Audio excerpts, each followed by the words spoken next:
हरिओम नमस्कारम। रामायणम का आज का एपिसोड डेडिकेटेड है शबरी को, जो प्रतीक है अटूट विश्वास, धैर्य और श्रद्धा का। शबरी का असली नाम श्रमना था। शबर जाति में जन्म हुआ, इसलिए शबरी कहलाई। शबरी का विवाह सुनिश्चित हो गया।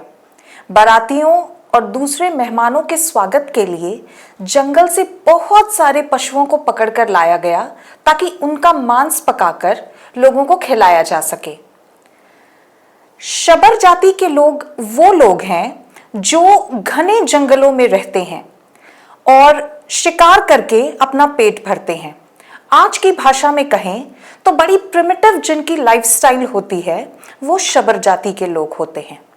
पर शबरी इन सब से अलग थी। शबरी ने सोचा कि मेरे कारण मेरे विवाह में इतने निर्दोष पशु मारे जाएंगे, मेरे कारण इतने निर्दोष जीवों की हत्या होगी, तो मुझे शादी ही नहीं करनी है। और शबरी अपने घर से भाग गई, अपने क्षेत्र से बहुत दूर चली गई ताकि पकड़ी न जा सके। भागते भागते वहां पहुंच गई जहां पंपा सरोवर के किनारे मतंग ऋषि का आश्रम था। देखा कि यहाँ का वातावरण तो बहुत पवित्र है, बहुत सुंदर है। सभी साधु संत रहते हैं, सुबह उठकर भगवान के नाम का जप करते हैं, संकीर्तन करते हैं, भगवत चर्चा करते हैं, यज्ञ होम हवन, बड़ा सात्विक वातावरण है। शबरी वहां रहना चाहती थी, पर उसको भय था कि किसी को अगर ये पता चल गया कि शबर जाति की है तो उसे वहां से भगा दिया जाएगा। शबरी जंगलों में छुपकर रहने लगी और उसने अपनी सेवा शुरू कर दी। मतंग ऋषि का नियम था कि वो रोज सुबह अपने शिष्यों के साथ पंपा सरोवर में स्नान करने के लिए जाते थे। मतंग ऋषि जाएं, हर दिन सुबह ब्रह्म मुहूर्त से पहले शबरी सोकर उठती, नहा धोकर साफ सफाई झाड़ू बुआरी करती, जंगल से फल और फूल इकट्ठे करके रखती और यज्ञ के लिए, हवन के लिए सामग्री तैयार रखती। मतंग ऋषि जब अपने शिष्यों के साथ जाते तो देखकर बड़े हैरान हो जाते कि इतनी सुबह सुबह इतनी सेवा कौन करता है। कई दिनों तक यह सिलसिला चलता रहा और किसी को कुछ समझ में नहीं आया। एक दिन कुछ शिष्यों ने छिपकर देखा तो पता चला कि यह सारी सेवा तो शबरी करती है। जाकर अपने गुरु को बताया। शबरी बहुत घबराई, क्योंकि उसे ऐसा लगता था कि जब मेरे कुल का पता चलेगा तो मुझे यहां से निकाल दिया जाएगा, यहां रहने की अनुमति मुझे नहीं मिलेगी। पर सच्चे संत कहां जात पात देखते हैं, और मतंग ऋषि ने भी शबरी से उसका कुल धर्म नहीं पूछा। उसकी भक्ति की भावना देखी, उसके सेवा भाव को देखकर अपनी कन्या के समान जानकर उन्होंने उसको अपने आश्रम में रख लिया। लोगों ने मतंग ऋषि का बहुत विरोध किया कि साधुओं के आश्रम में एक महिला का क्या काम, और वो भी शबर कुल की महिला है, क्यों इसको रखा है। पर मतंग ऋषि ने लोगों की परवाह नहीं की। उन्होंने शबरी को खूब मदद किया ताकि शबरी आध्यात्मिक उन्नति कर सके।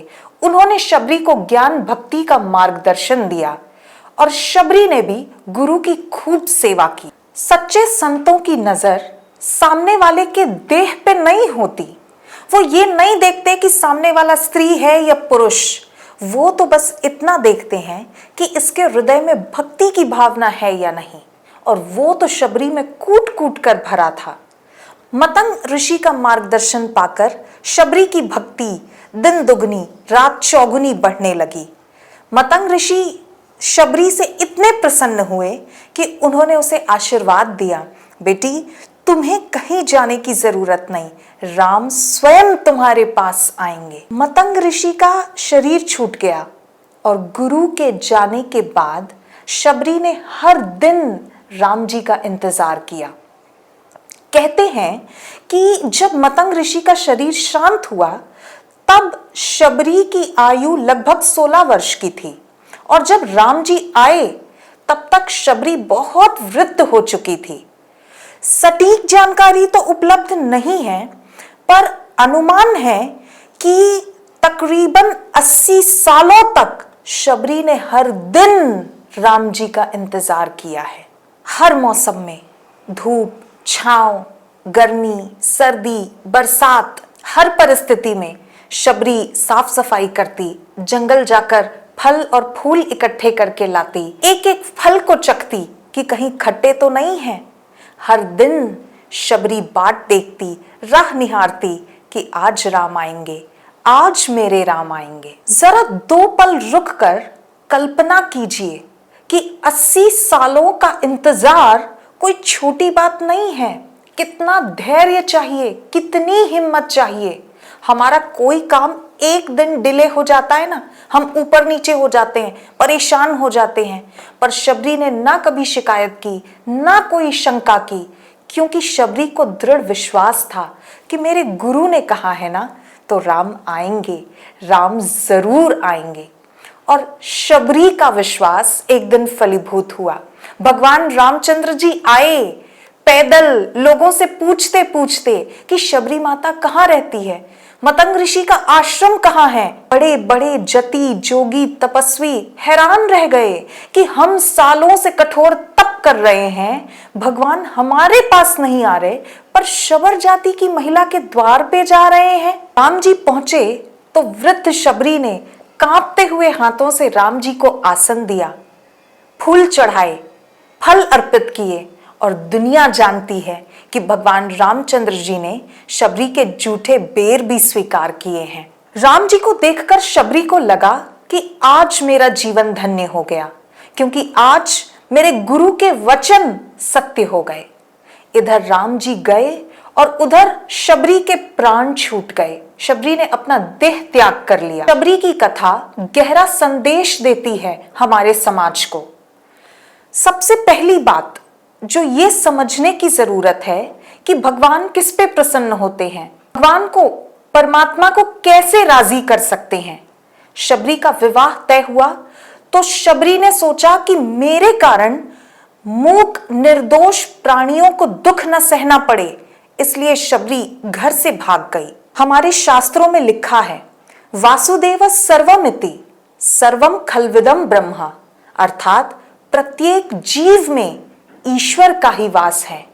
तो आप सोचिए कि निर्दोष जीवों को सताकर, उनकी हत्या करके ईश्वर की प्रसन्नता कैसे पा सकते हैं।